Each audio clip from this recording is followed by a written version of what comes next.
Those were some fun words. Not really full sentences though.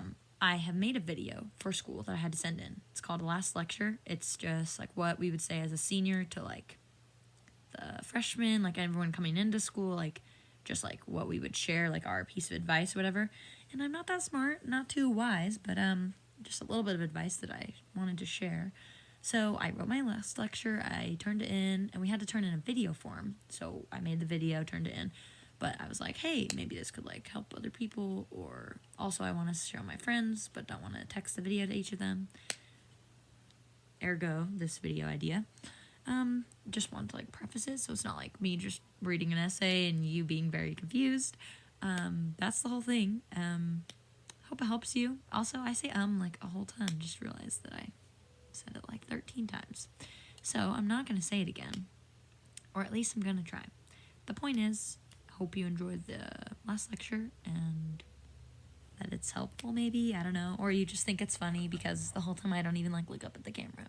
While thinking about what I could share with the whole school, I thought, well, I don't have to worry about it being good. No one will hear it because my essays are never the best ones. I figured at least half of the last lectures will have the interesting but all too used topic of the coronavirus.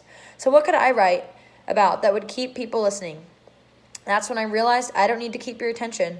If you're one of the kids who sits in the last lecture assembly and thinks that it's boring or useless, then no matter how interesting my essay is, you won't listen. That's when I remembered the age-old topic that nobody in my class could ignore. When I read essays about the boys in my life, it always got a good laugh, which means they were listening. So here I give you my final essay about boys. Though boys are always a fun topic, what could you possibly learn from my many, many failures in that department? How could any story about a boy not liking me help you to maximize your experience at Mazer?